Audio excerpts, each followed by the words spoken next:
Hello, everyone.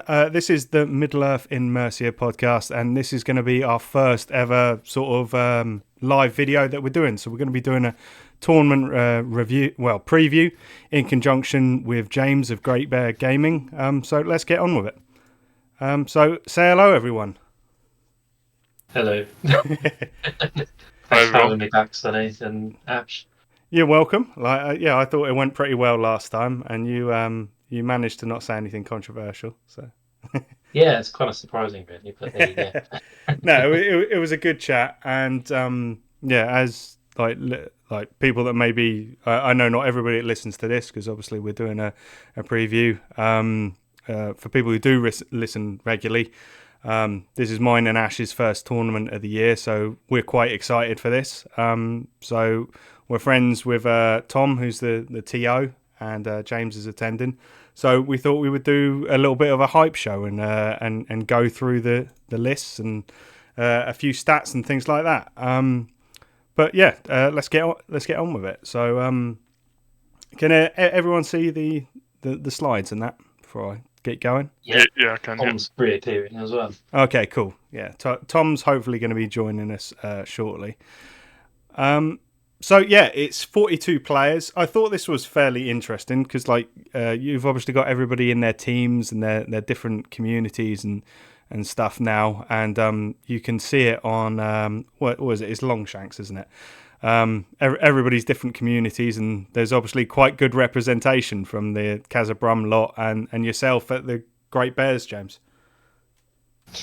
Yeah. I think it kind of makes sense. I think the Brum lot all hang around at Board In Brum, and then obviously when when one of us hosts a tournament, I think all the others try and attend from the Goldilocks and the Great Bears teams. So I think those two teams making up like a third of the players, whatever it is probably to be expected. To be fair, I think I quite like the teams thing that they've done. I think it's given people like a sense of more of a drive to build like a little community. Yeah, definitely. Hopefully this year, Ash, we actually remember more than 5 minutes before the deadline to set up a team. Yeah, hopefully. We need more players as well. Well, I think we could get the players, but it's just like both times I've sort of realised on like the 25th of January and there's no time to sort anything out. So yeah, that was just a little look at all the different communities.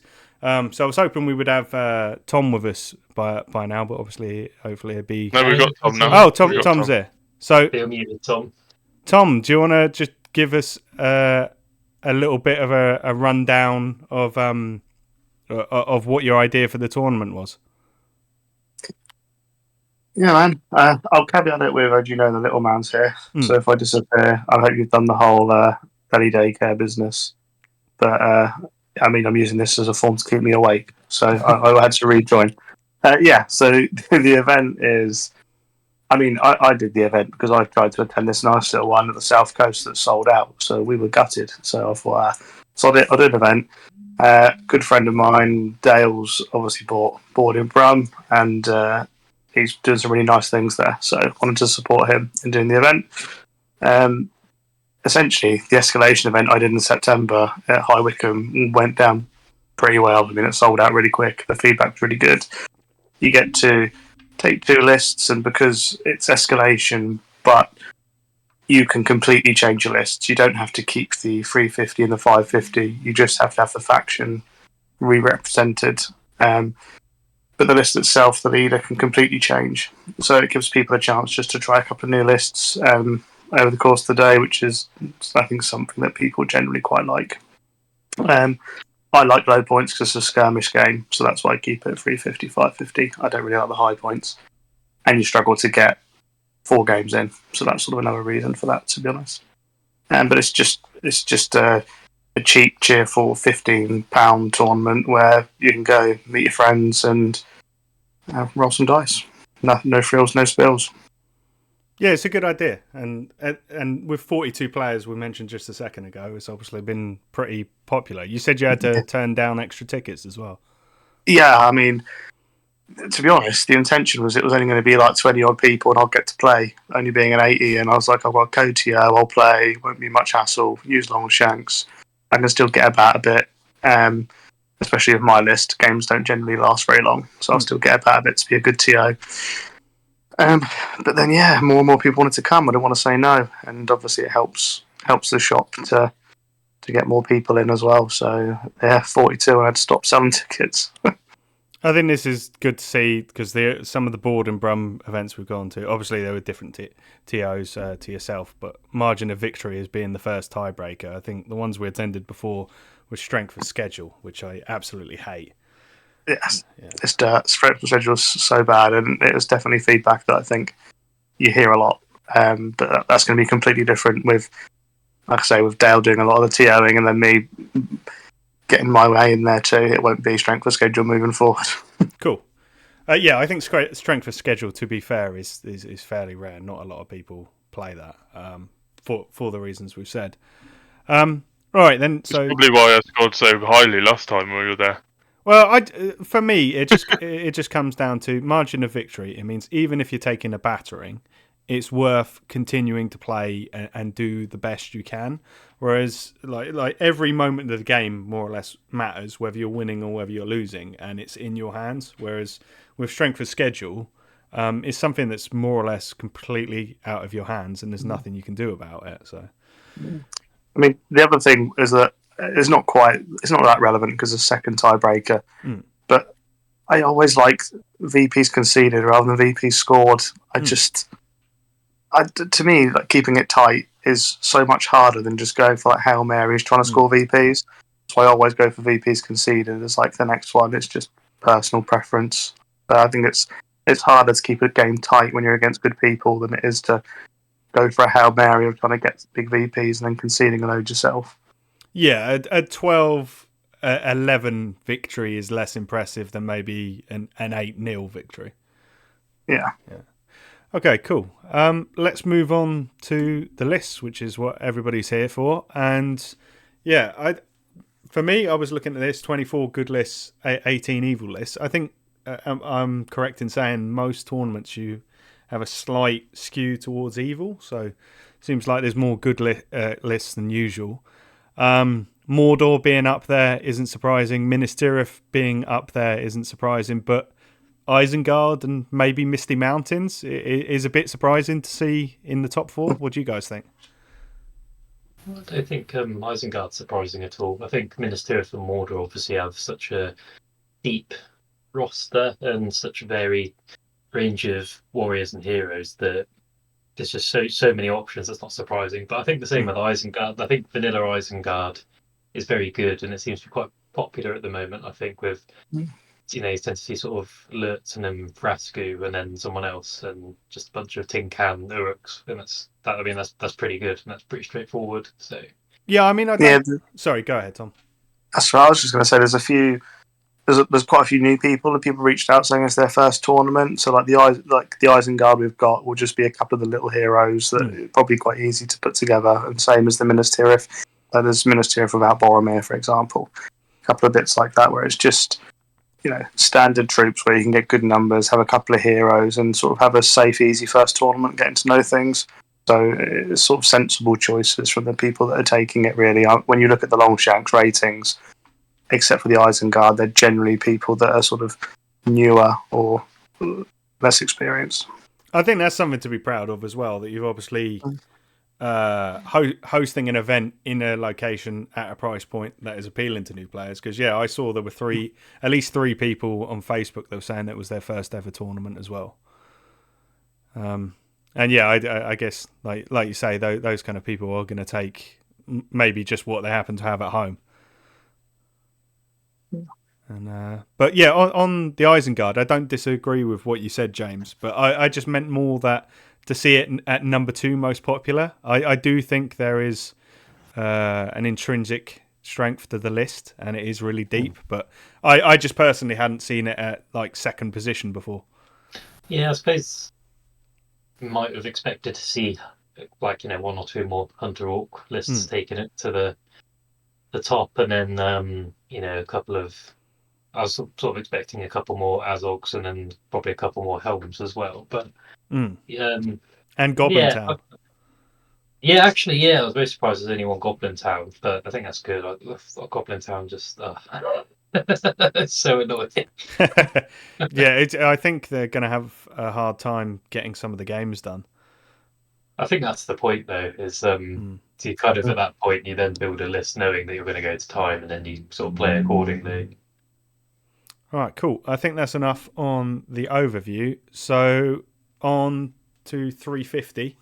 So we've broken down. We've got no red alliances to speak of. So 28 pure lists, 8 legendary legions, 3 green lists, and 3 yellow lists. So I'm thinking maybe the fact that if you did a legend, that was one of the few list restrictions you had, wasn't it, Tom? That if you had a legendary legion, you had to stick with it.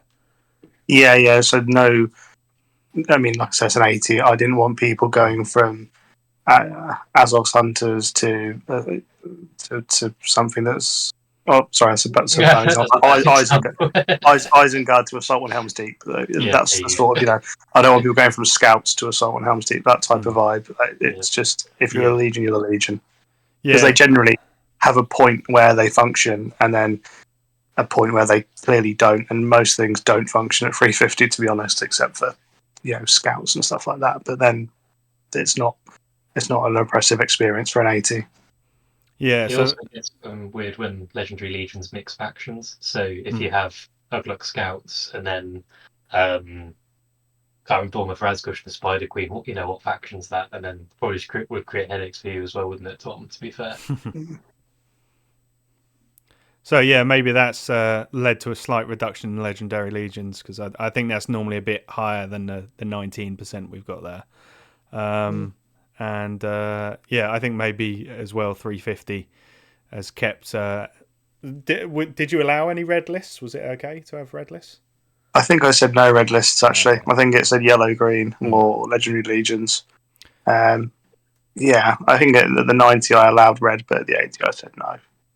But yeah, I think maybe that's led to this larger amount of pure lists. So let's look at how the armies are broken down. So we've done this one. So this is a total count of like main armies and allies as well, just because we were trying to get it done in decent time. So you can see that visualized there that we've got 4 different forces taking Mordor, 4 taking Isengard, we've got 3 taking Minas Tirith, 2 taking Moria and Helmsguard, 2 taking Kingdom of Khazad-dûm, although I think Ash pointed out one of them is actually Kingdom of Moria, and then 2 taking Misty Mountains, which I think both of those are as allies, and then everything else coming in at 1 mention only, which I think is really surprising. But I think the format is obviously, well, a combination maybe of it being a GBHL 80 and the format is driving people to go for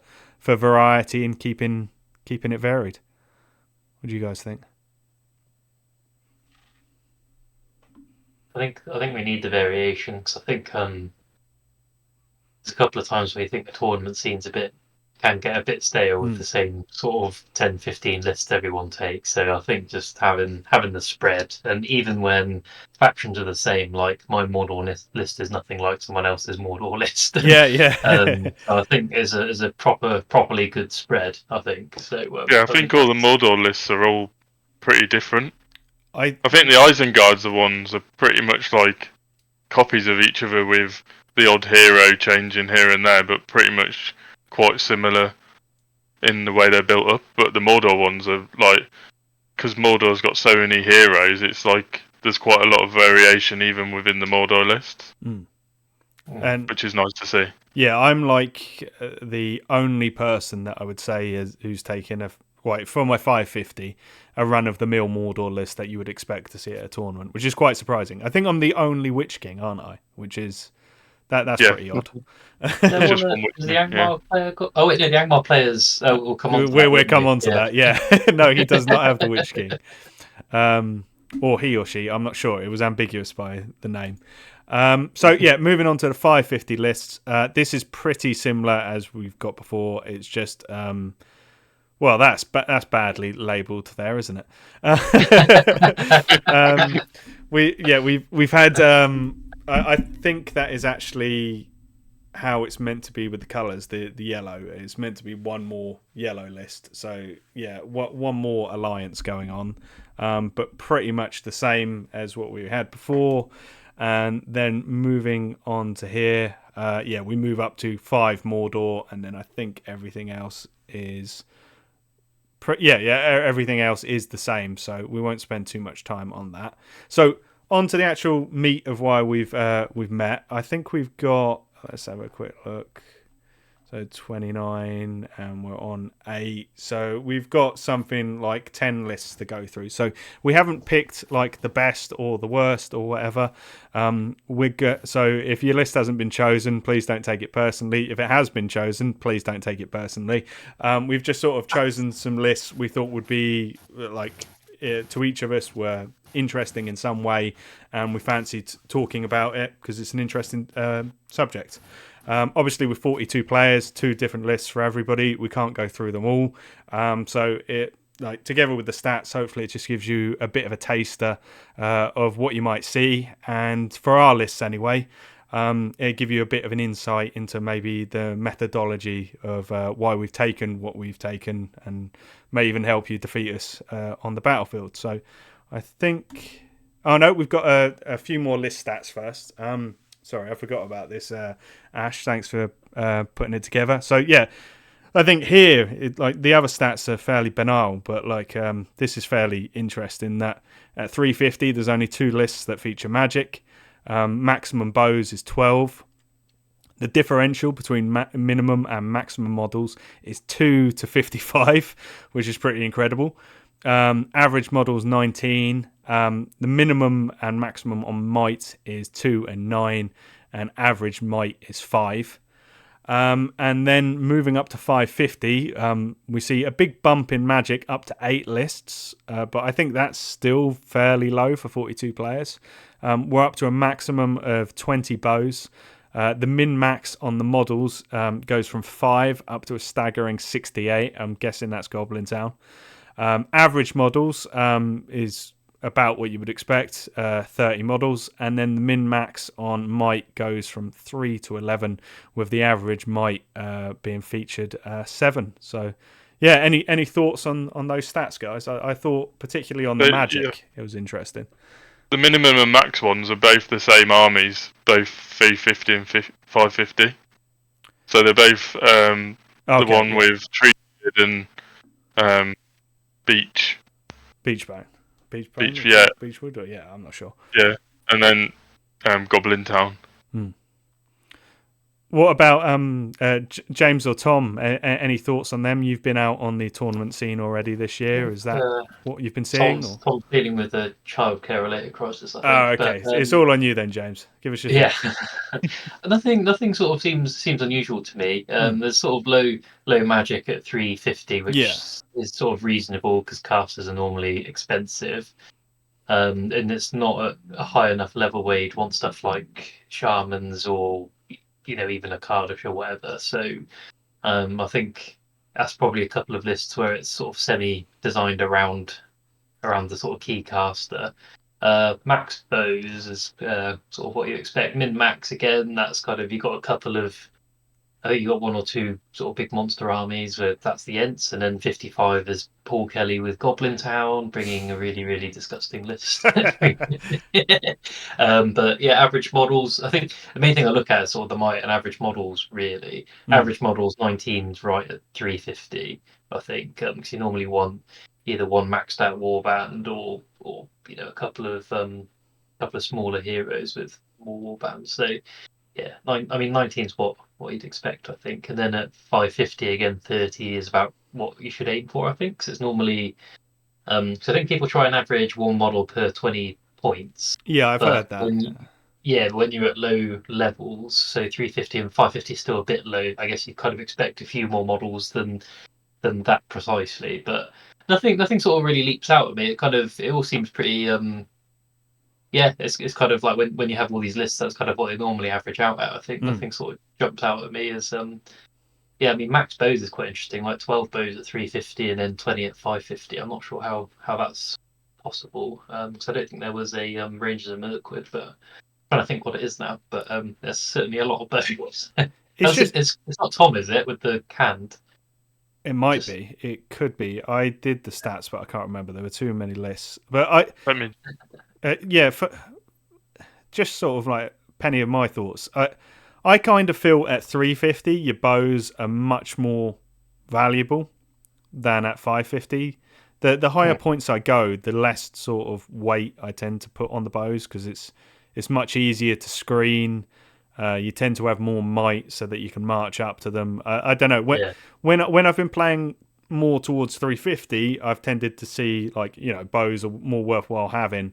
And then as I've got towards 600, I find that with the amount of models that are on the table, you tend to fluff or not get your money's worth as often. But that's just my personal experience. I think you're 100% right. Because I think at 350, if you've got 15 models, you lose a couple to lucky shooting. That's a lot.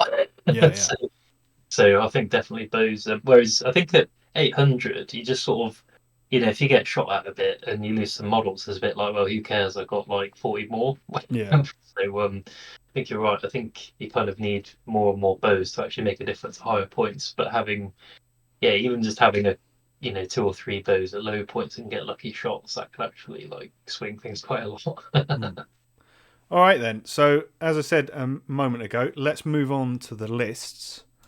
So we've got Tom's list first, but we'll come back to that, and then hopefully he can take us through that. But if he doesn't reappear, Tom's back. Oh, he's back. Yeah, I'm back for now. Are you able to take us through your list, Tom, and let us know what you were thinking on it? Okay, I'll have to remember what it was. So we're on your 350 list at the moment. Yes, I mean it's just I'm not getting as many chariots as I'd like, but I mean the king and the chief are gonna do enough. It's just you probably described there the bows. The point is I've got 12 bows to make people come to me. More often than not, that won't work with the Corsair player, but generally speaking, it's more bows to come to me. And as we've seen with a few of the events that I've been to, and then obviously Jakob at the GT, who has apparently taught me all of the card tricks according to my lovely Khazad friends, and any heroics too. I mean at the point you skirmish, you get to within sort of a march distance away, and then you can always pick the first engage, and then generally call a combat in that too. And it's just devastating at low points up to 600. I just think it's so strong. I'd be amazed. Like, this is going to sound big-headed, but I just don't think that the 350 point games are going to be a problem at all. I just think that looking at all the lists, except for the Ents, obviously you get matchups, but generally speaking, just the so few points, the king and the chief are probably breaking most things within a turn nearly. After you've had a couple of shots and going in. I mean, the point for the war bands is that you put the chief first so that you can drop that and then see where your opponent goes and respond with the king, who's obviously your leader. So that's the thinking for that uneven warband split. It's not great in Maelstrom, but I mean Maelstrom's not a bad scenario for chariots anyway. So it's not the end of the world. So yeah, that's the thinking with that. It's interesting to hear you say that I'm quite ignorant on Khand. I know how they work roughly, but I've never played against them. I've never played as them. I actually, just going in with that level of knowledge, I actually thought your 550 list was more intimidating. I think I would prefer to meet your 350 list than your 550. Yeah, I mean, it's sort of, I suppose it's both. The strategy doesn't change. There's not really a trick to it. It is just you skirmish outside of the shooting range. Generally, your opponent as well, for example. So let's say you're out shooting me.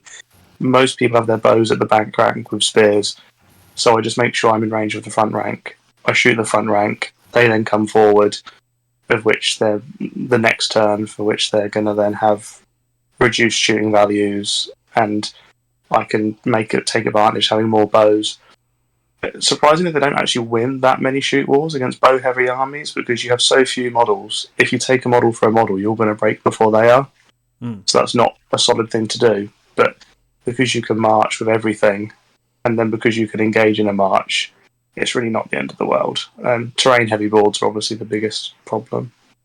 Yeah, the 550, the 3 heroes is very good. I mean, 600 with 4 heroes is better than 3 at 550. To be honest, I'd prefer the 600 point list. I heard Jacob, when he was talking about having played at the GP, he was saying that because the chariots are quite large, that's both a strength and a weakness in that people don't realise you can block off entire portions of the board, but obviously you have to plan for that. Yeah, absolutely. Like you say, like he said, you block it off. And by doing that, they're also not getting around the back of your chariots to trap them. And if you're not trapping a chariot, you're not killing it. It won't happen unless you get some model like Grimbold that is one of those outliers that can suddenly take down a chariot. But if you're not getting around the back of them, you're not trapping them, you're not killing them. And then when they push through, you do get around the back. You then have all the horses to pick off the traps. So you do that. You hold the space of them, go in, and then pick off around the back. So and he's obviously better than me. So listen to what he says about them at the GP. But he stole the idea from you, right, Tom? I definitely stole the idea from me. Yeah, last year shows it. I had 2 already. Yeah.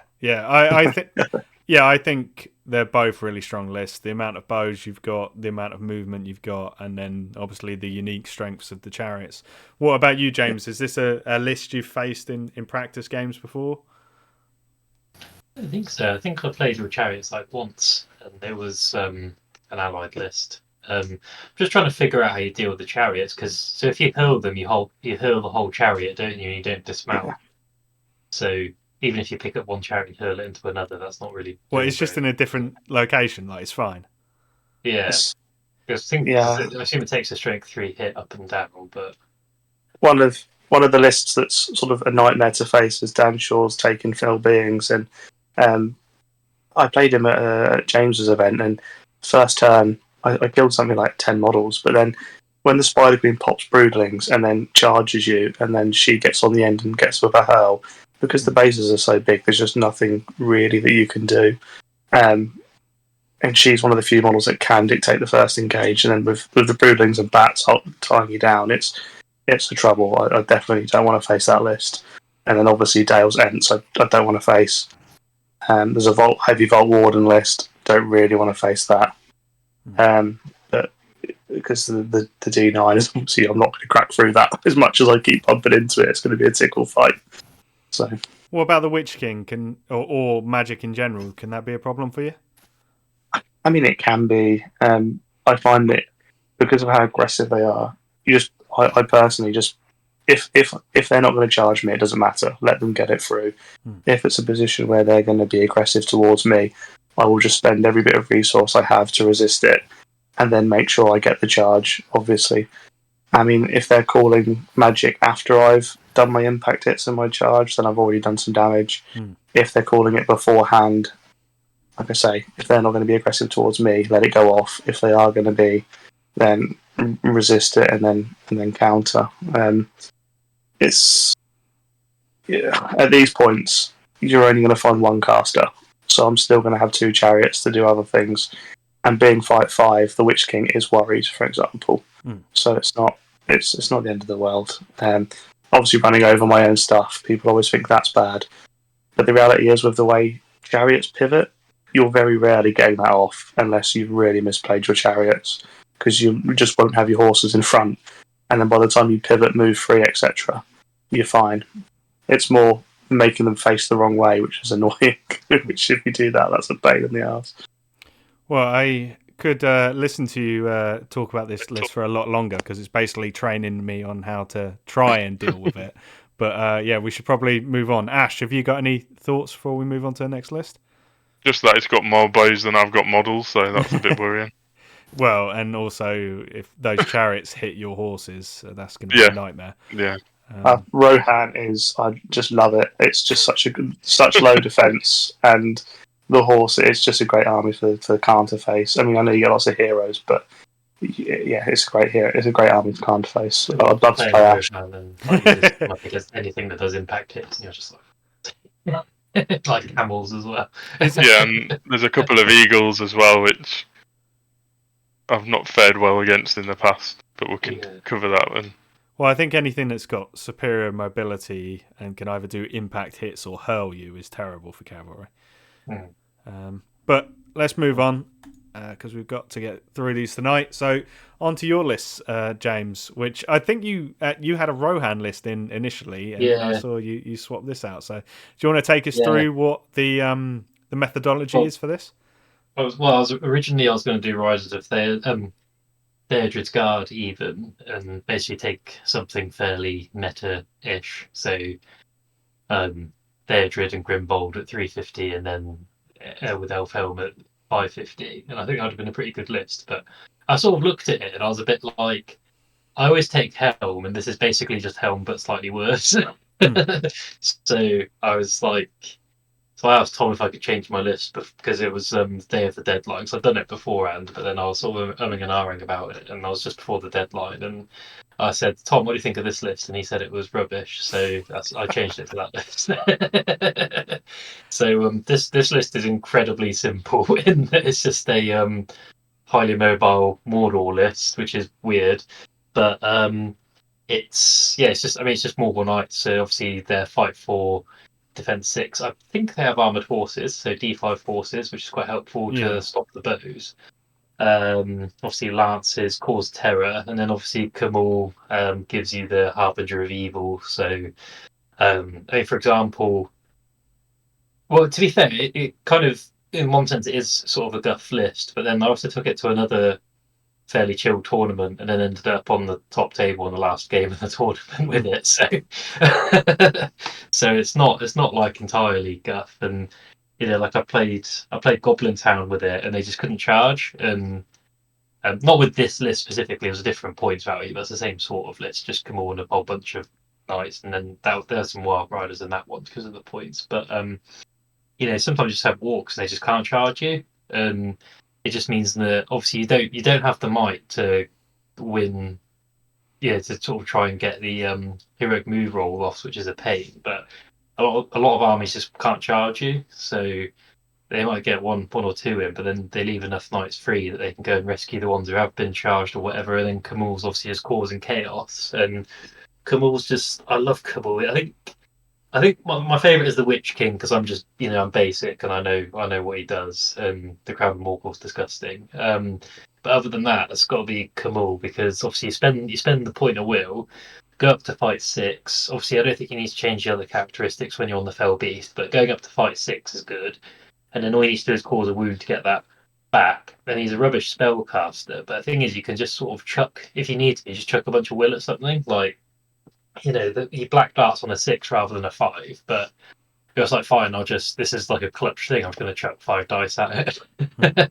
And then, if it's important, you can do that, because then you can just charge him back into combat and then just kill a bunch of chaff and get will back. So I really like him. And obviously the Fell Beast means you can obviously do all the flying and hurling and rending, and I just really like it. It's a lot of fun. I think it's a lot more fun than Theodred would have been, to be honest. So even if I lose, hopefully it will still be a decent game. So I think Camul and the Fell Beast is obviously going to be hard for any of the lists to deal with at 350, but you will obviously, you're well aware you'll probably find it hard on the scenarios just due to the numbers. Yeah, it really depends on. I think most scenarios you can sort of manage, but there'll be a couple where it's just like, I've got no hope. But again, it depends on matchups and stuff. But just waiting for Tom to tell my list a new one after saying it was trash. So just sitting here waiting patiently. We'll do that after we've gone through the 350, which is very much just double trouble, isn't it? You've doubled up on the Fell Beast. Yeah, this was actually Paul's idea because I've I didn't really have a thought about this one, but he was like, "Oh, why don't you put the Marshal in because he's a banner and fight 6?" And I was like, "Yeah, that'll do." So I think what might have made more sense is possibly putting a captain and a bunch of wild riders in, maybe, because I don't know, but just getting the model count up, getting more cab and more might, but just, I don't know, double Fell Beast sounds hilarious, so let's just do that. Yeah, fair enough. Because it's an 80, I think because pretty much since this time last year, I started taking good lists because I kept getting slapped with lists I thought were sort of amused me or I wanted to take because they were like fun. And I just kept getting slapped, which is why I took good lists. But I think it's been so long now, I might just take a random sort of guff list and have fun with it. So.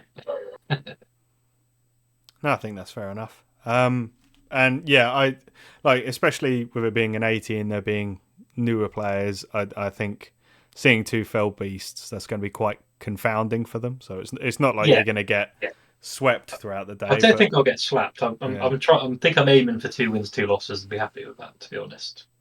Yeah, I reckon that's achievable. So, Tom, have you been like taking a deep breath before you let loose on James? What do you think? Not really. I mean, I do respect the list. I mean, he's taken fell beast just to throw me off my chariots. Is probably the truth of it. He's being spiteful. Would you do that, James? 100%.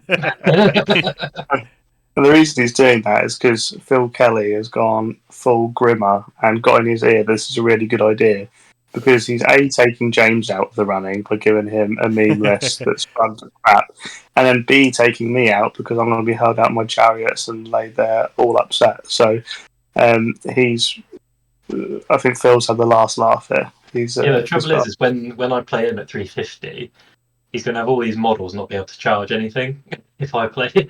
So it's just going to be Steamroller and a bunch of Gobbos and then watching him run. I reckon he's overplayed his hand here. Yeah, I think Goblin Town would have a hard... Like, your biggest problem would be just killing them quick enough. Like, they're not going to really have much comeback. Yeah, but imagine how much will I can get with Camille every turn. Right. Yeah. Any thoughts from you, Ash? Obviously, this seems like a list, again, that you wouldn't want to face. Yeah, definitely, especially with the Fell Beast.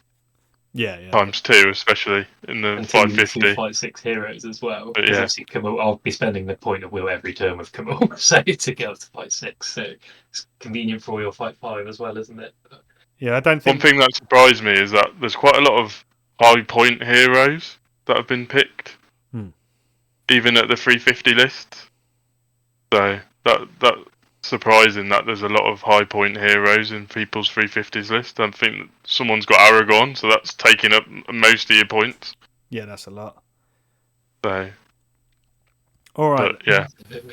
All right then. So that's James done. I think I am next. So yeah, this is my 350 list, which I don't know. Maybe taking more Black Numenorians and probably a budget Wraith maybe would have been the way to go. But I sort of got it in my head, this idea of like I do this sometimes when I'm making an army, like a phased assault. Like these are the Orc lads coming out at first, and then the Witch King and Suladan turn up in the second wave. So I sort of wanted to stay in my comfort zone a bit, which tends to be a lot of models, having played quite a bit of Harad. So I've gone with three different Orc captains, all of them with 3 might, 2 strikers.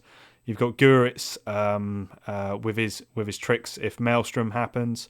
I think I've got 7 Black Numenorians. I've got 6 Morannons with axe, shield, and spear. I've then got some Orc warriors filling out the field. I think there's 3 of them, and then I've got 5 Orc trackers just to make up the numbers a bit. And then I've thrown in a Warg Rider just for some of the scenario ones. Which I'm fairly happy with this list, but I think like especially the last 2 lists we've looked at, yours, Tom, and James's, I'd probably have a hard time with. But there's lots out there that I think I could do quite well against. What do you guys think? I don't think it's bad, to be honest. I think it's solid. I think you're winning games because of your troops, right? That's assumably the plan. You're going to win from the Black Nums and the Rannons, and I don't actually think you struggle with James's list that much. I mean, what heroes have you got that are worth shutting down if he's going to use magic? Not really a lot there, and he's only going to target 1. And then as long as you're or everywhere, which is not what I want. yeah, and decent courage with the Numenorians. I think generally, assumedly, your strategy is just outgrind with the troops, and you're going to have to go hard and fast with Grishnak and Gorbag and Guritz early with spending might to be aggressive to get a further numbers advantage than you're already going to have. I actually think it'll be okay. I think you'll definitely go 1-1, maybe 2-0 at the 350 point. I don't think it'll be a problem. Yeah, definitely. Like with the 9 might, I mean, I've got Guritz there. He doesn't have strike. He's pretty naff, other than the fact he's got march and 3 might and his tricks with Maelstrom. So I'm probably going to be using him, like spend all of his might straight away to get myself in a nice position. And then, yeah, like you say, use the Black Numenorians and the Morannons to grind. And, Gorbag and Grishnak, if they go after an enemy hero, maybe it's a risk with them being fight 4 strikers, although Gorbag has his trick to go up to 5. But yeah, I see them as just joining the troops and helping thin the numbers, really, and like you say, maybe get total envelopment and wipe them out that way. And I think if you have the logic that generally breaking is worth more points than losing your leader, as long as you go aggressive and you make sure you get that break, I can see you breaking your opponent and not being broken. But if you lose Gorbag, so be it. You're still winning. It's not a big deal. Yeah, I debated a little bit whether to have Gorbag or Grishnak as the leader, because I thought if Gorbag isn't the leader, then I can be more aggressive with him. But I also thought if he's getting ganked, he goes up to 3 attacks and fight 5, which gives him a better chance of surviving. They've both got strike as well, haven't they? I don't think either has defense, do they? So I don't think so, no. But I think Gorbag's a more sensible leader, because obviously you want to be aggressive with him, but then at the same time, if your opponent tries to focus him down, then you do have the Orcish Brawler, and suddenly he's actually quite hard to deal with. Like you might have to spend more resource to actually take him out in the first place. But I think it's a very good list. I was just trying to think. The only thing I was thinking is if you change Guritz to a budget wraith, then you'd have to take some models off, and then you basically wouldn't have the 3 warbands, and then it kind of doesn't work then. Yeah, so I think it's good how it is, and also the budget wraith isn't really doing anything, so you won't have enough will to cast very much, and he's basically there to buff the Terror Wall. But then I don't think it's high enough points to need a budget wraith personally. But I think it's good how it is. You got a silly amount of might. You got 6 strikes. I think Grishnak and Gorbag are actually. I think they sort of get underrated or underestimated a lot. Like I think they are very good. Like when I run Ugluk Scouts, I think Grishnak is actually my favourite hero, because people don't really expect him to do anything, and then he goes in. Obviously, he doesn't have the animosity, which would be even worse. But he's got the backstabbers. Yeah, he's got backstabbers. He's got strike, and he's defense 6 with a shield. And I mean, that's all very good. And again, Gorbag, you sort of underestimate him, and you're like, well, I'll just stick a couple of models in him to deal with him, or a low-level hero with a friend, or alternatively, Gorbag charges a low-level hero and a friend, and then suddenly he's actually pretty good because of the Orcish Brawler. So I think that they're obviously fragile and they can die fairly quickly, but they're all very good. And even Guritz, like he's straight 5, isn't he? And he's got a 2-handed pick. Yeah. And so like, if he's munched, then you just send him in and just twirling his pick around and see who he can kill. Although last time I played him, he went straight into one of my half trolls who had a spear support, and the half troll just promptly killed him. Well, yeah, that also can happen. But then I really hope that you've completely changed your list at 550, because the heroes need changing for 550. I guess we'll now see. Oh, it is completely different. So I will take. I've obviously got some praise here. I'll take credit for that, because this is a list of completely my own creation. I haven't seen this anywhere else, but I have gone for the usual gutter filth Mordor Serpent Horde alliance that you see pretty much everywhere, because I just wanted to try it out. So I somehow, despite having played this game since it first came out, like I obviously had a break, I have never played a game using a ring wraith, so I thought I should probably change that. So I got hold of the Witch King, the plastic model, which is an awesome model, really. And then I've paired that together with 9 Black Numenorians, 9 Morannons with Axe, Shield, Spear, and then I've got a budget wraith with an extra might and fate. and he is paired up with just some orcs to make up the numbers, 3 orc trackers and 2 orc warriors with pick and shield.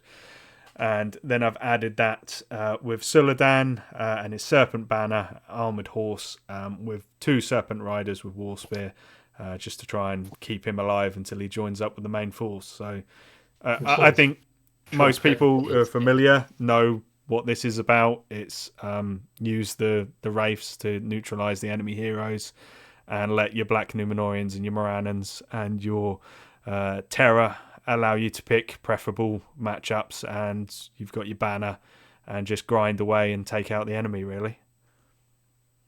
It's obviously a very good list. The first, yeah. So I suppose the only thing is you've got the choice of Morgul Blade on Witch King. There's 2 schools of thought on that, and I tend to take it and then very rarely use it. But that one time you want to use it is very handy. Oh, sorry, he does have a horse as well. Yeah, carry on, James. Yeah, Sumi does. Yeah, sorry. But my thing is, what's the purpose of the second warband? So I was debating what to do with. Well, I had 2 choices really. I could max out Suladan's warbands, but then I'm bringing a lot of relatively low defense models, which I felt was against my. I know this is D5 and Orc Trackers are D rubbish, but Orc Trackers, I'm going to be keeping them safe, and D5 isn't super vulnerable, but D4 is. So the mentality, I was debating between getting Kardouche, and I can get some fireballs off, I can sacrifice the Orc Trackers, and then when he's done doing his business, I could sacrifice him and give more will to the Witch King.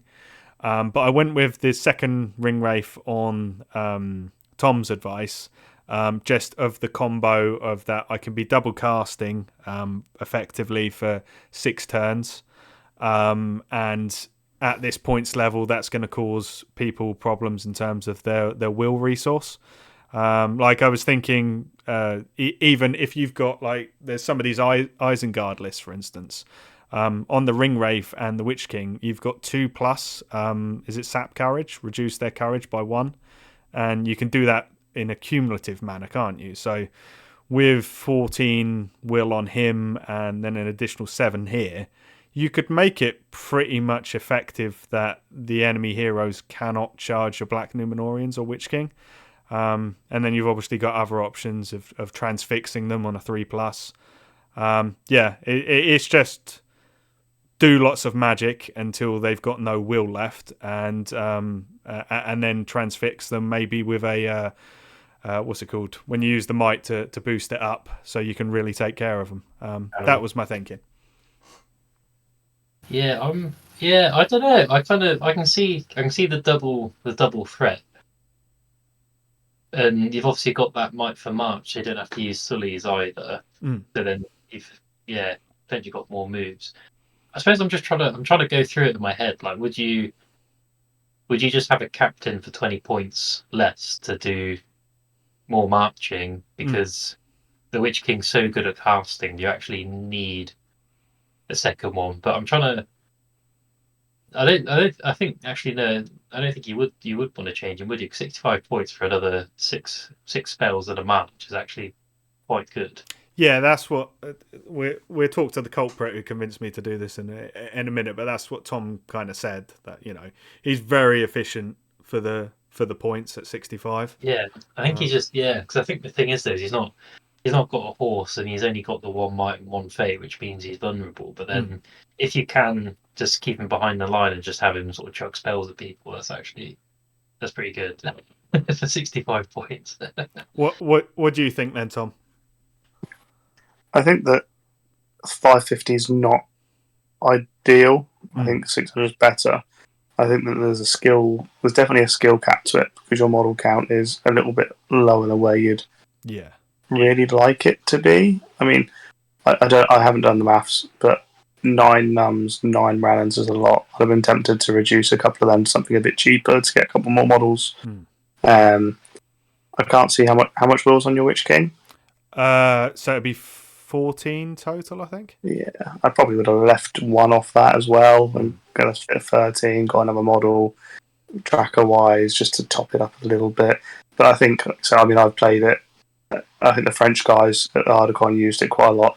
Just the one dice transfix from the Wraith, basically saying your hero's going to do nothing, or you're going to try and fight it, and then the Witch King's going to absolutely play your head off with, like you said, sap wills and such, that you just have to let the transfix go off, and it's just so frustrating that your heroes just do nothing. And because we're at a lower point tournament, it's captain level heroes where will's not super high. You're going to have a lot of board control from your Terror, Harbinger, and Magic. It's just if you can capitalise having not really used the list a lot and not having loads and loads of models. There's definitely the cap to it, but if you use it well, it will definitely do well. Obviously, we know heavy bows is going to hurt you a little bit. But, I mean, then you're dependent on a bad matchup and then a bad scenario. So there's two variables there. And then the dice being the third. So I think it's good. Yeah, I do agree with you on the skill level thing. I think how well I do is going to be very, like, more so than normal, dependent on how well I play it, because I've not really played with Magic before, and that will be a bit of a challenge. But I want to play this list a bit more, and so, you know, if I wind up going 2-2 and I learn a shed load of it and have a good day, then it's still worth it, isn't it? The thing is, the Witch King's probably the best Wraith, but he's also the best entry-level Wraith because he's so forgiving and because you get the re-rolls. So if you've never taken a Wraith before, the Witch King with Crown of Morgul and a bit of Will was actually very good, I think. And you obviously don't want to get him tied up turn after turn so he can't cast, but he's no slouch in combat on a horse, is he, when he's got the crown? Yeah, no, he's not at all. And there's really no harm in, if you get it right, calling a combat and then getting back behind your lines. Like, because you are going to have to sort of precision cut through your enemy because you don't have loads and loads of models. So there was nothing wrong with doing that. If you're shutting down their hero, killing a couple, then combating just back to a safe place, that's perfectly fine. Good thing to do. Does Sully become a hitter in this list? Because he's normally the support hero because he's the leader, but in this you probably transfix with the Wraith and throw Sully in, don't you? Which is weird. Could potentially, yeah. Yeah, Sully has to hit or it's not going to work. If Sully doesn't hit, he's going to struggle because it's not going to kill reliably enough otherwise. And he's got the two casters, so he has to get Sully in there, really. Yeah. Just risking the banner's quite scary, but at low points level, I think you got to throw these things in, haven't you? With the two casters, though, unless you do something really stupid, as long as they've got will to burn on them, I haven't seen anybody that's got resistant to magic or lots of magic to resist. I think I can fairly reliably turn those heroes off in terms of striking back at Suladan. But yeah, I'm looking forward to playing this. I think it's going to be fun. It is maybe a tad of an aggressive list for an 80, but I'm probably not going to be very good at it because I've not used this before. So that's the logic in my mind. But yeah, Ash, I think it goes without saying this would be the worst of my list for you to face because Theoden doesn't historically deal well with magic. No, but I've got Dernhelm, so I'll leave Dernhelm alone, turn everything else off. Yeah. The Witch King's nemesis. When Ash does his list, is he going to tell us any list he would like to face? No, nobody. He just would like to walk through. Okay, right. We've spoken about me for far too long. Let's move on to Ash's list. Ash, do you want to run us through this? Yeah. So obviously Riders of Theoden. So obviously got Theoden in his usual get-up, and then he's got 2 Royal Guards supporting him, a Captain of Rohan with 2 Royal Guard as well, and then Dernhelm with 2 Royal Guard. Everything's got thrown spears apart from 1 Royal Guard because I've run out of points. I would have preferred to have something other than a Captain of Rohan, but I didn't manage to get the model in time, so I had to just throw in what I've got. So yeah, my aim of this is to just try and utilise Theoden's death and heroic combats as much as I can with the might, and use the Royal Guard as sort of sort of to blanket the heroes until I can get close enough to get those charges off. Yeah, we sort of had a chat and looked at some of the lists that had done all right at the GP, and shifted you more towards this hero heavy setup and just heroic combat, didn't we? Yeah, which I think is the better way to go. It's just it's not a forgiving list if you get that. No, it's going to be very swingy. I've got to get myself in the right position, otherwise it's just game over. And especially with 10 models with only 5 to break, that could happen in the first round if someone gets some good shooting off. So, Tom and James, what do you think of this list at 350 then?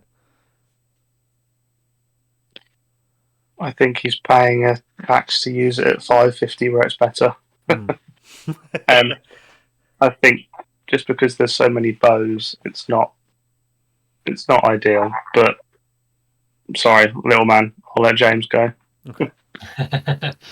I think I don't think Riders of Theoden is easy to play at 350. I'm sort of looking at I think it's looking at the list. I don't think I would do well with it. I think it's obviously you've got way more practice than me, so you'll probably be able to make it work. But I just I think the problem is I just try and kill the Royal Guard to break you and sort of try and end the game that way, and then sort of do the objective, kill the guard, and maybe the captain if depending on the mission, because he's not a striker. It's very tough, isn't it? I think basically you've got to go and hit like an absolute truck, call death immediately, hero combat, or put the captain in with either Theoden or probably Dernhelm, and sort of combat and strike and go around and sort of try and alpha strike the enemy hero. But there's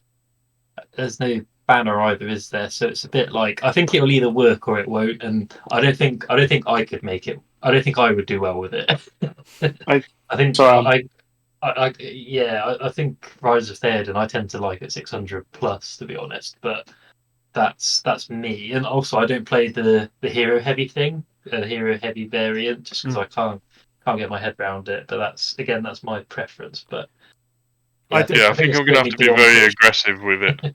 Yeah, 100%. Like, just immediately chuck everyone in and see what you can do. I've said that to you, haven't I? Like, from our practice games, you've got to stop with the skirmishing. You've got to just go in. It is a roll of the dice, but if you don't roll that dice, you're not going to have a chance of winning.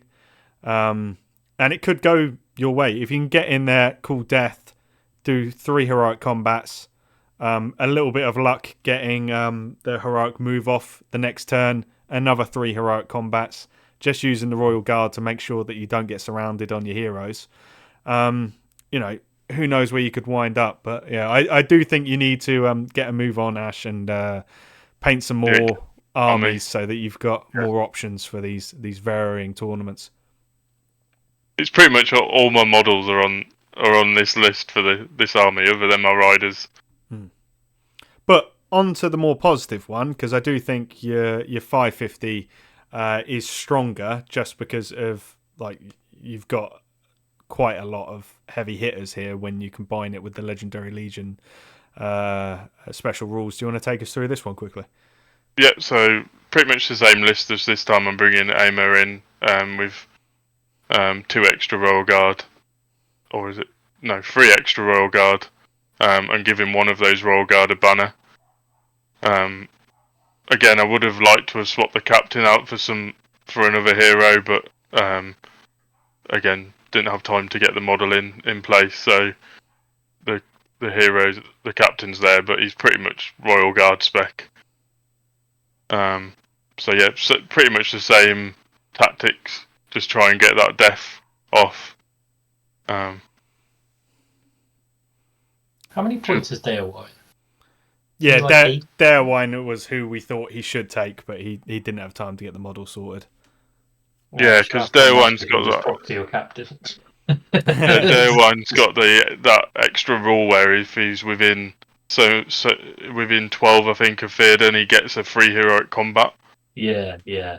I think that's the only thing, is I'd replace the captain with Daewine, but if you don't have Daewine, then captain's fine. And I think it's much better at this level, isn't it? And again, you've gone with the hero heavy option. I think I tend to basically I sort of copied how Callum Edens was playing it, and that's now how I'm used to playing it, which is basically Theoden, Gambling, and Dernhelm, and then sort of more warriors.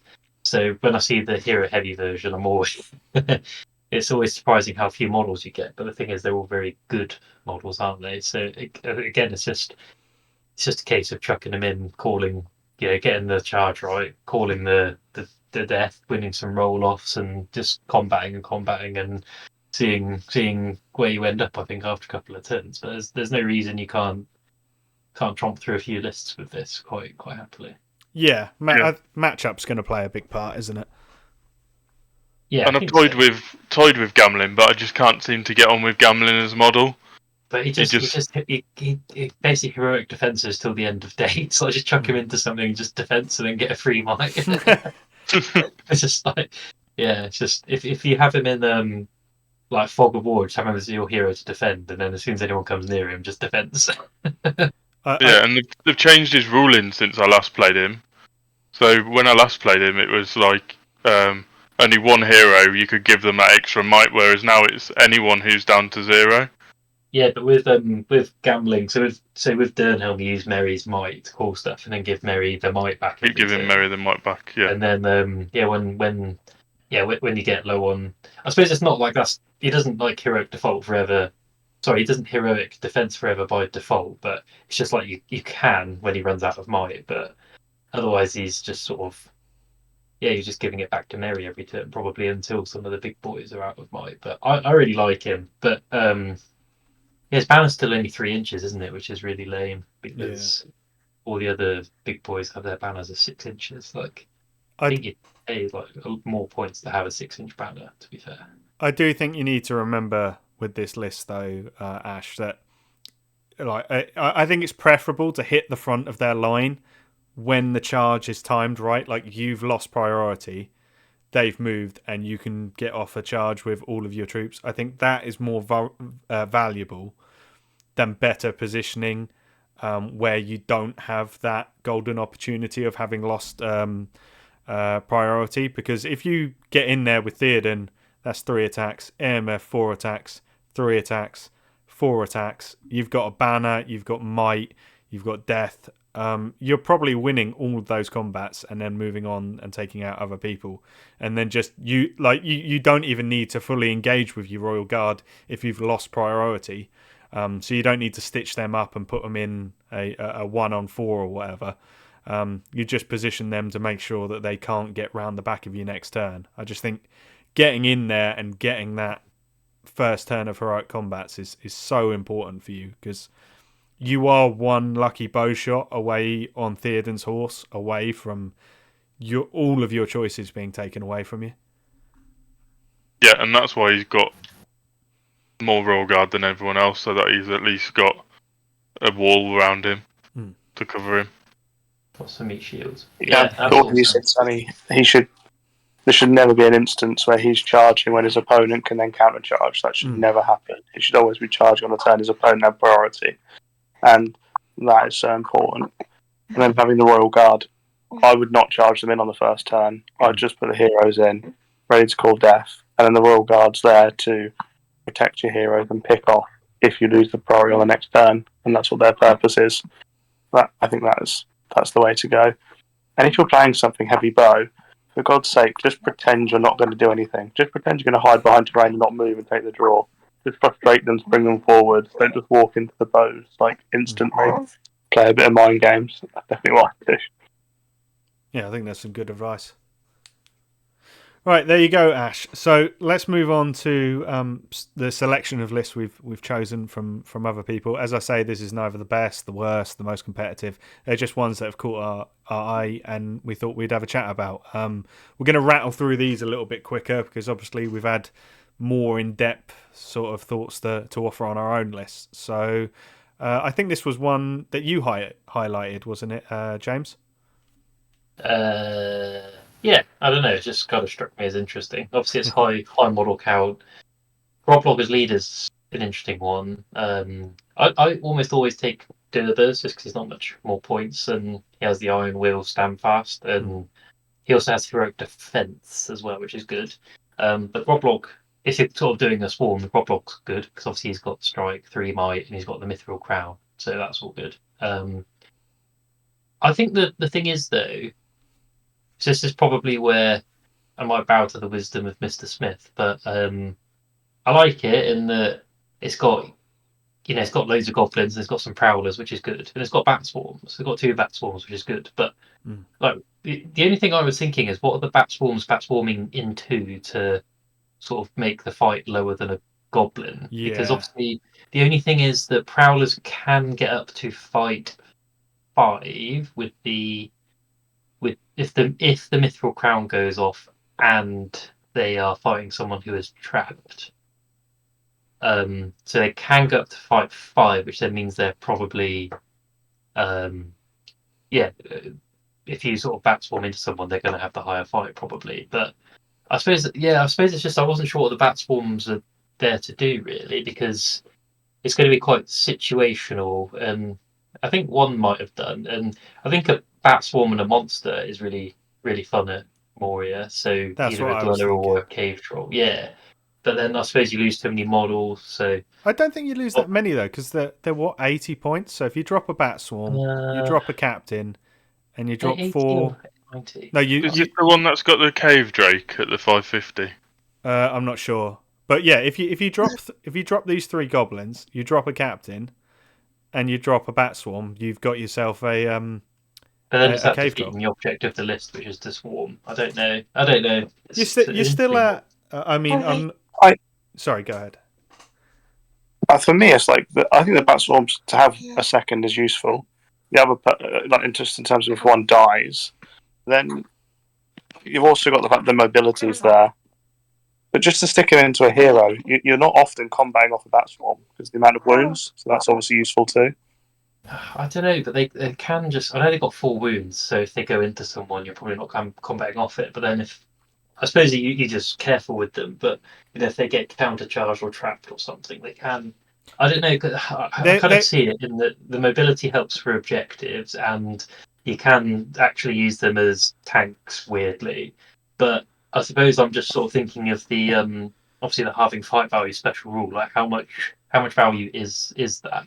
Well, if you take away the only thing they've got over who is it, Dunland, the crows they've got, they're 20 points, and I think they've got pretty much identical stat line other than the half the fight skill, and they're 20 points. Which is really good. So you're paying 15 points for that special rule. Yeah, I mean, yeah, that is very good, but then yeah, I don't know. I don't really know. That's what I'm thinking is like I can see why they'd be really useful, and part of me thinks that this list is like really good because of it. But then the other part of me is just like, well, I don't know how much use they'd actually be, but I don't know. That's why I thought it was interesting. I see what you mean. Like it's good if you can have something that's got a reasonable fight skill to combo with that bat swarm. Yeah, exactly. Yeah. But yeah, there's some good things in there. Goblin Prowlers are amazing value.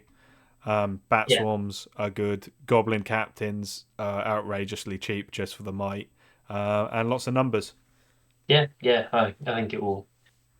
Again, depending who you come up against, it will be very handy. Because again, if they come up against Tom probably just run them over. If he comes up against me, Bat Swarm's going to struggle to charge stuff, and same with the Goblins. But then coming up against, I think Ash could do quite well against this. Ash could do quite well. Yeah, I was just thinking that this is one of the lists that I'd probably like to face. Tom, are you listening? He said it. Tom, I'll slip you some whiskey or whatever you like to drink. I think it would be in the mix against me. I think your list might, your first list might be I don't know. Actually, it'll be interesting match. I've got a lot of D6, which it would struggle with. But if he could bring his numbers to bear with the Prowlers, he might be able to break through that. So yeah, I think it would be in the mix. It would very much depend on how myself and Alex played it. Yeah, and again, like it's obviously you've got 3 three sort of lower tier heroes where the bat swarms actually would be very good because they probably bring them down to sort of prowler level. Goblin that has you trapped, or just prowler level or whatever. So I don't know. I just it just kind of jumped out at me. So I thought it was interesting. So let's have a look at the 550 list. So he's up to 47 models, which is powerful in of itself, and he's got a goblin shaman. Do they have shatter? No, they don't. Okay, they're fury and transfix like a normal one. It's the black shields that have shatter and tremor. So yeah, I think shaman's good to bring at this points level, because that would against something with terror and a wraith, that would just be an auto win if he didn't have a shaman. The only thing is that the armies, well, both our armies that cause terror that we've looked at, we both have ring raids, so we would just sap Will. But it's kind of better. Yeah, that's true. I didn't think of that. Yeah, it's better against armies that have. It's good against Ents. There you go. It'll be good against the Ents. So that kind of thing where it has terror, but there's no spellcaster. So, but yeah, I like this list. Again, I'm not a great expert with Moria. I kind of ran it in our local club league at 600 points, and I tended to go monster heavy. So I had a Dweller, a Cave Troll. Actually, that's not a bad monster heavy, is it? But I had a Dweller and a Cave Troll and a couple of Marauders. And I think that's the only thing I'd like, is if it was me, I'd have a Cave Troll or a Dweller, and probably dump off some Goblins maybe. But I would definitely preference, I think. I would definitely at 550, especially with 3 bat swarms in there. Easy. I would have taken out a bat swarm and had a Cave Troll. But on the other hand, like, fair enough to Alex if he's just going for numbers, and that was his mentality. Well, yeah, I mean, he's got 47 models. That's great. Yeah. So no, I can see it working. I think that's just preference, isn't it? And again, I mean, you sort of say, Cave Troll. Well, I say you. We both said, Cave Troll. But then 550, you then have heroes that can sort of kill them in one go. And obviously you want to pair it with the bat swarm, but it doesn't always work. And then if you have an Aragorn charging it, and somehow that's the Cave Troll in trouble. So it's not like there's an obvious way to run it. It's just I think we both pick a Cave Troll, but this way of running it also makes sense, I think. Right, I think I'm going to force us to move on. Angmar, I think you also selected this one. This might be quite a quick one to review, though. I don't think there's anything to say. It's just funny, and I like it. Wargs, and it'll be fun. Lots of wargs. I did a list like this last time I was at Board In Brum. He had something like 40 wargs or something daft like that. And it was led by the White Warg. There's a guy who I can't remember his name at Board In Brum, who has like a Cave Troll, and he's like the handler for all the wargs. So he has like chains, and he's like got all like I don't know. He's kind of like Warg Master or something. It's very cool. I don't know if this is the same fella. Maybe that's why. Can anyone guess what he took at 550? The same. More wargs. Yeah, I mean, fair enough. That'd be a pretty wild game. Yeah, I don't know their profile. Do they have strike? Because I know they're actually very good. I think the Wild Warg Chieftains aren't actually bad. They're not like they're actually quite spicy, because I think they have like 3 attacks and a high strength and stuff, and they're actually like weirdly good. But I think there's lots of things we could say about this. Like, it's got one trick or whatever, but I think the biggest thing that they struggle with is you're not getting the knockdown, and you've got those large bases, and it's going to be hard. Yeah. It's going to be hard to bring 36 models to bear when they're all on cavalry bases, and you're not getting the knockdowns. That's right. Yeah, it's definitely a list that's for fun, and I think it will be fun. So, yeah, I think there's some like fun lists that I don't think would be fun to play, but I think this is one of them. So fair enough. I think I've slagged off Angmar a lot, like more than any other faction on our episodes. So this is the first Angmar list that gets a thumbs up from me.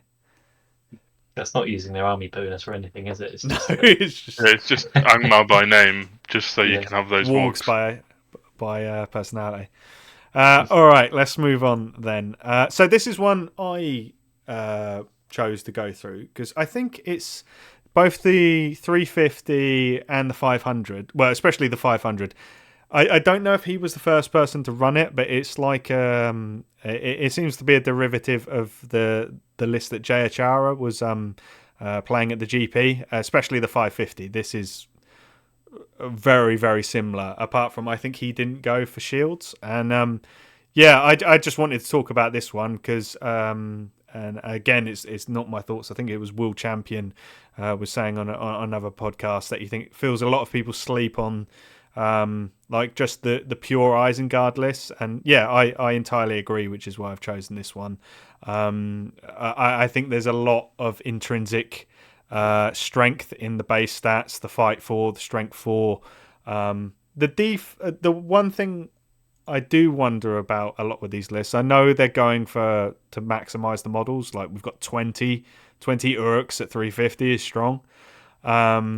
29 less so, but I personally would take a few more shields just because of that D6 strength line, front line, combined with your crossbows. That sort of guarantees you're going to win a shooting war if it comes to it. And when people get into you, a lot of factions don't have things to deal with the D6, but that's just my personal preference. And I don't think Urukai Berserkers are worth the points personally, but maybe he was just using things up. But that Urukai Berserker could have paid for some shields. But yeah, what do you guys think? I think you're right. It's very good, just vanilla Isengard. And I played Jay's list at Tom's tournament at High Wycombe. It was similar to this, apart from instead of Gorolf, I think he had Ugluk. Yeah, I don't know. It's very good. The only thing, the thing is, I kind of thought the same about shields, but then I played Jay's list, who had similarly didn't have too many shields, and I don't know how it just sort of worked.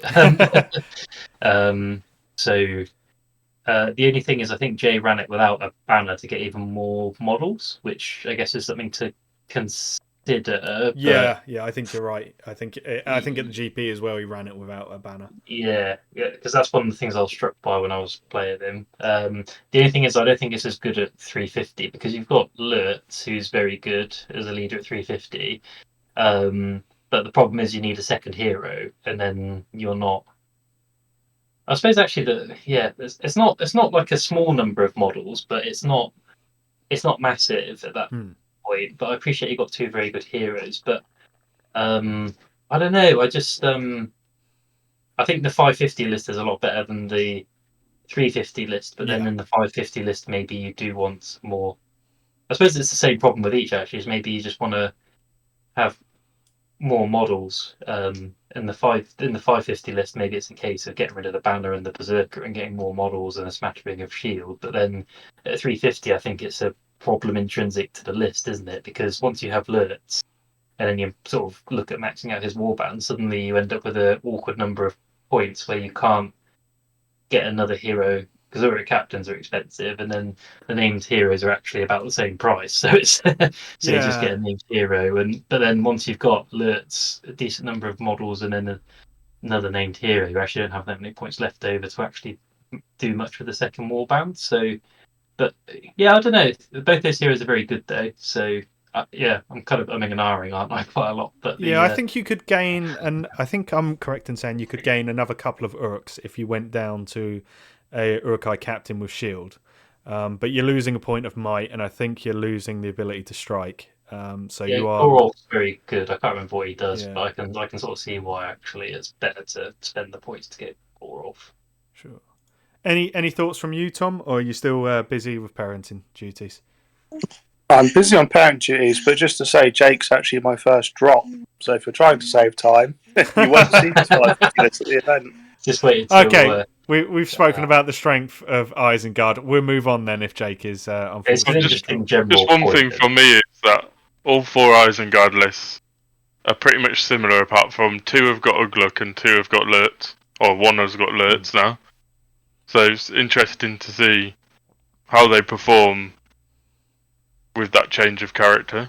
Does it change the army that much, or because it is like a 25-point difference, I think. So is Lurtz 90 and Ugluk 65, so that difference in because the thing is Lurtz is still a relatively fragile leader, which I know sounds weird because he's 3 attacks, 3 wounds, but he's only got one fate, which can hurt him if he gets in an awkward situation. Like he's not normally dying in one go. But I think I'm correct in saying he's got 1 will as well.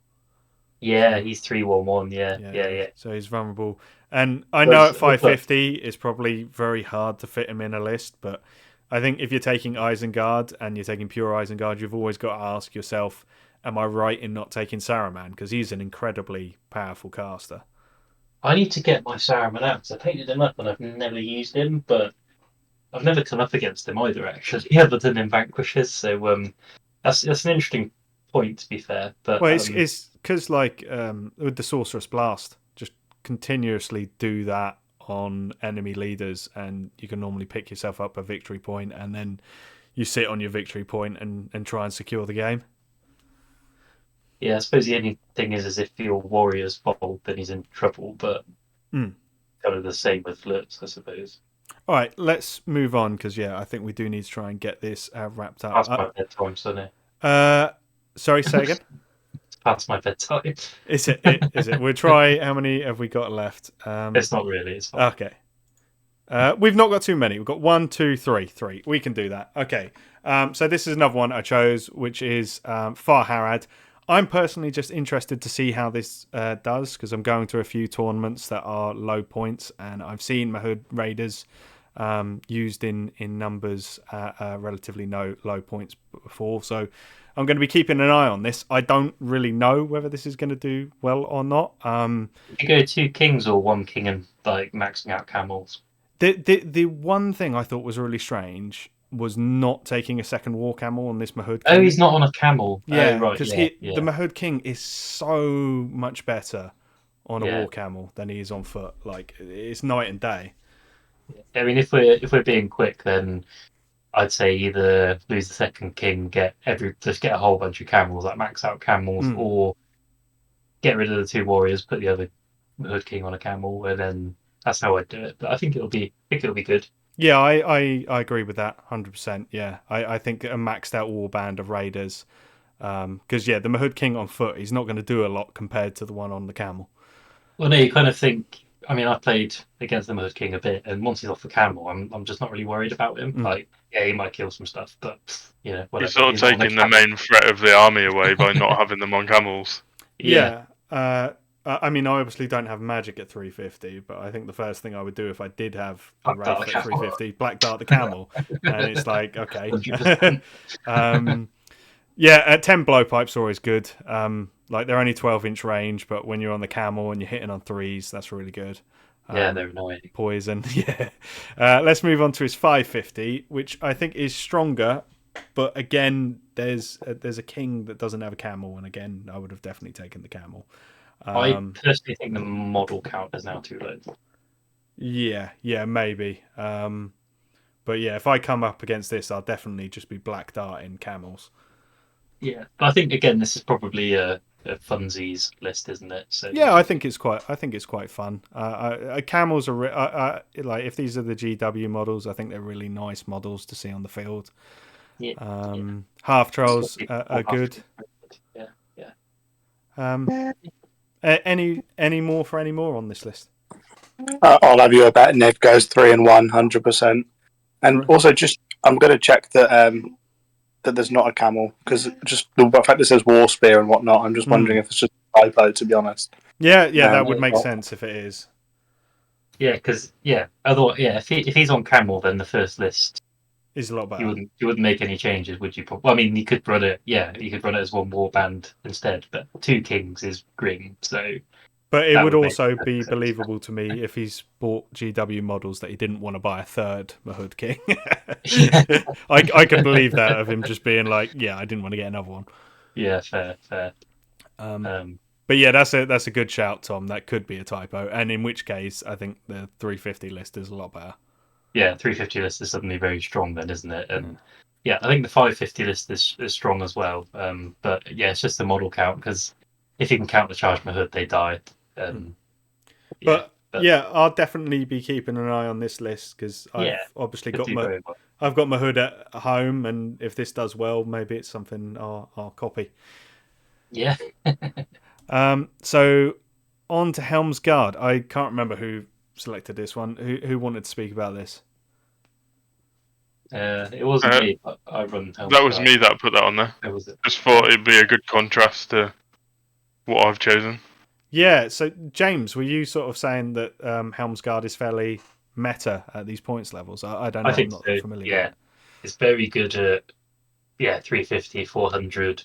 I think it's good up until 600. I think is its ceiling probably, but maybe 550. But yeah, 550, 600. I think. But yeah, this is exactly how I run it as an infantry list. The only thing is Patrick's taken 4 outriders. I tend to, and the Royal Guard on horse. I tend to just have, I tend to take a couple of, what do I do? I think I take a couple of riders, take a banner, and then a few more warriors or something. So I think I don't know. I think I swap the points around, try and get a banner, and but yeah, I mean the overall thrust is the same, and it's very good because you've got a solid shield wall that's fight 5 because of Helm's fight buff. You've got throwing spears. I assume the warriors have axes, so that's also very good. And then Helm's just absolutely disgusting. Helm will be impossible to deal with at 350. Yeah, he is. Well, there's certain things he doesn't like. So if you lose a strike off, he can lose his horse, and then subsequently is much less of a threat. Or he doesn't really like magic that much, and doesn't like elves. So there's stuff he doesn't like. But I mean, he's got mighty hero and free combat, so just calling stuff for fun, and the thing is, it's annoying when you have to use mighty hero to strike against an elf or something, and that seems really annoying when actually it's quite a nice problem to have. So it's very good. I really like it, and this is my sort of go-to. I get on very well with it, but again I made it to top table at Tom's tournament with it before Jay slapped me with Isengard. So yeah, so I do okay with it, but it's also quite easy to run, to be fair, which is probably why I get on with it. Let's have a peek at the 550 list, and yeah, it just looks like it's more of the same. And he's brought a captain. I don't think you can have any other named characters, can you? So no, you can have you can have a huntsman, but captain. Having him on horse is interesting. I tend to have him on foot. Or maybe I've done a mixture. I can't remember. Oh no, I've done a mixture. But yeah, you can have him on foot, so he's in the shield wall. But then giving him a horse for 10 points actually does make him quite spicy. But yeah, sometimes it's worth considering whether you just want him in the shield wall, just call him marches and helping out a bit, and then that's another warrior. But put one on horse, why not? But yeah, this is again, I run it slightly differently, just in the composition, but of models, but again, the overall sort of thrust is the same. And this is Helm starts to struggle as the points go up. So 550 is still very good, but there's going to be more things that can deal with him now. Yeah. I mean, 30 models seems good from how I've seen this list run before. Just an almighty shield wall slinging out spears. Tons of spears. Yeah, it's great. But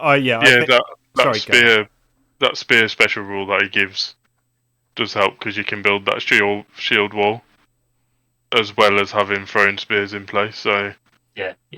I don't know whether I'd put the outriders on horses though, so you can have a bit more maneuverability with that range. So I tend to like them as outwalkers because of the Vanguard special rule, they can sit on objectives at the back and they just kind of do that. I can kind of see putting them on a horse, but then also just get a rider of Rohan, because then they can have a throwing spear and an axe as well. But yeah, I can sort of see that. But again, I think it's just preference, isn't it? Yeah, I think I would be happier meeting this list at 550 than I would 350, just because I think I'd struggle dealing with Helm at 350, whereas I've got the magic 550. I think Patrick's listened to you, Ash, and that 2 outriders at 32 points sounds suspiciously like they're both on horse. So compared to 24. Yeah, so you're a wise man, Ash. We'll see how it plays out. Yeah, you're right there, Jay. You're probably right there. They probably are 32.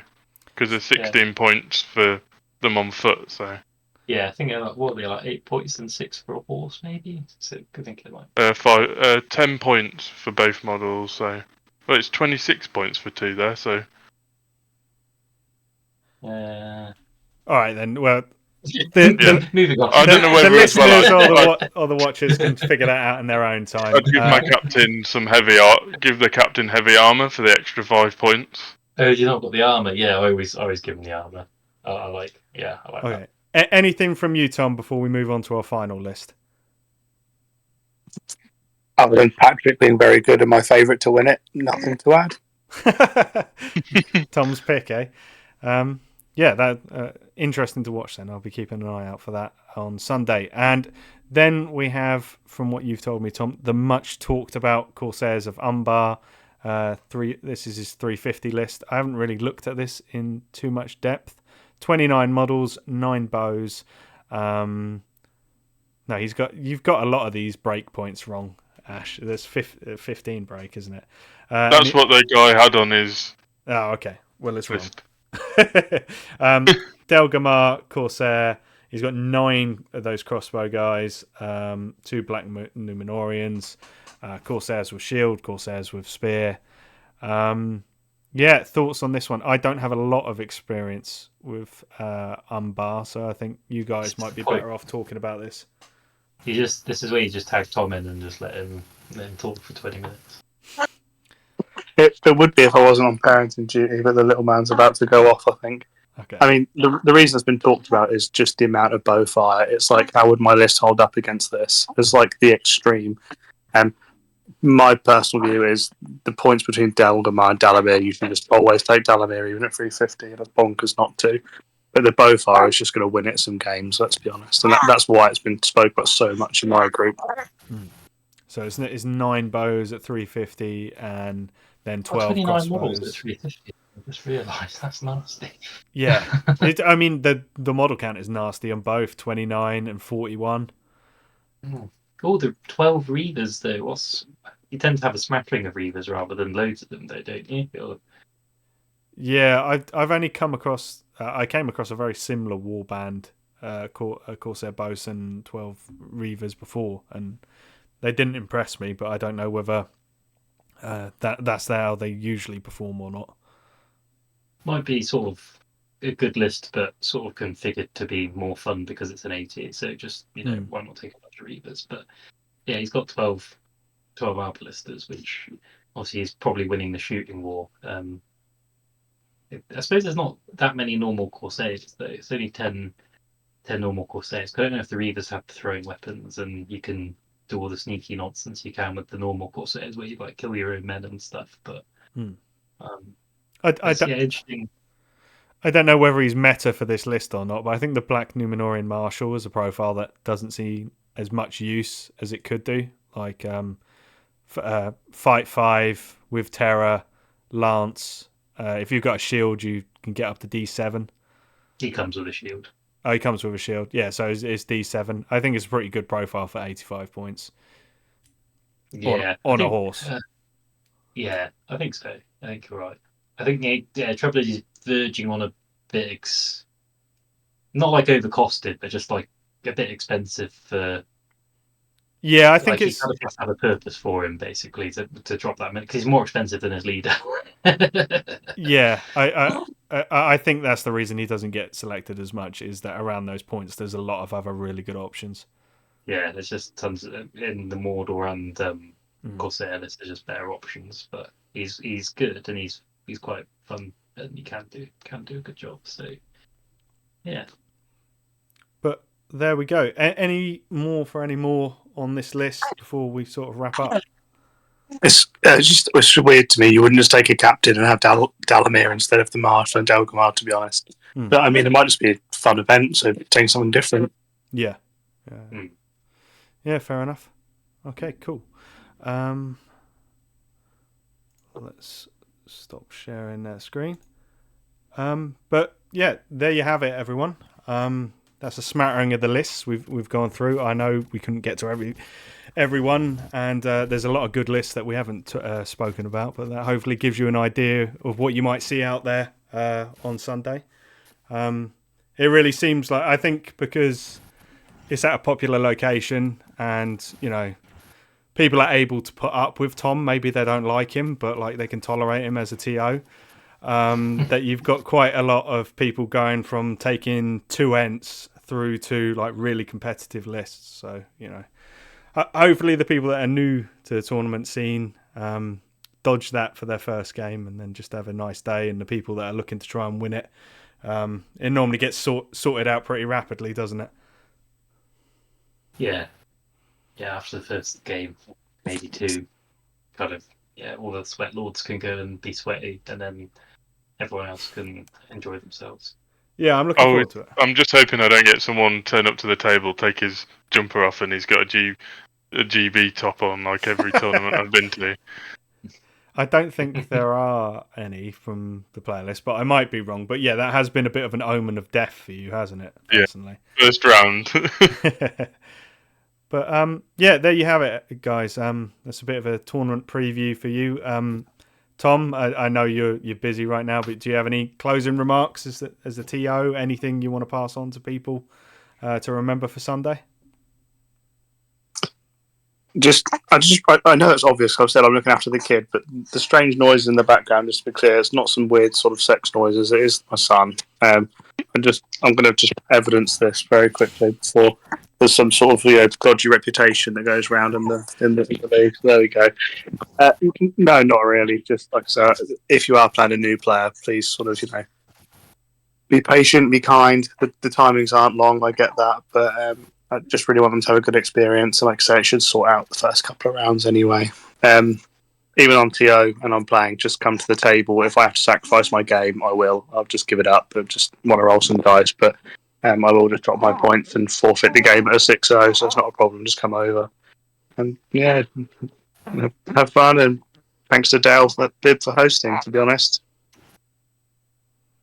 Speaking from experience as well, my first tournament was with Tom, so it's a good one for your first one, anyone who's going for the first time. There's also going to be tacos, isn't there, or something? Fajitas, can't remember now. Some sort of food, isn't there, Tom? I think. Oh, he's sorted the burritos, hasn't he? Yeah. Burritos, yeah. Yeah, that gets a big thumbs up from me. That's excellent. I'm happy about We haven't tasted it yet. I'm never doing that again. That's been far too much hassle. Well, as long as Tom's not making them. But yeah, I think that's pretty much everything then. So yeah, I look forward to seeing you on Sunday. I'm sure the same's true for everybody else. If you see Ash, you can get some easy wins. So like you should be happy if you see him approach the table. I'm expecting to hopefully do all right and then get firmly put back in my place because of my inexperience with my list. So we'll see how we get on. What about yourself, James? What are you hoping for? 2 wins, 2 losses. I'll be happy with that. Yeah. You can't complain with 2 wins, 2 losses. No, not with sort of. Hey, Sonny, with your list, you definitely can. If you don't go 3-1, you have to Okay, all right, pressure on. No, I'll start coming up with the excuses now then. But yeah, I mean, there's a lot of value in the Morannon profile and the Black Numenorian profile. Maybe that will carry me. We'll have to see. Yeah, we'll see. I've got my fingers crossed for you, unless we play. Unless I play you. Yeah. All right. Okay then. Thanks everyone then, and we'll see you on Sunday. Yeah. All right. Cheers. Cheers. Bye bye. Catch you there.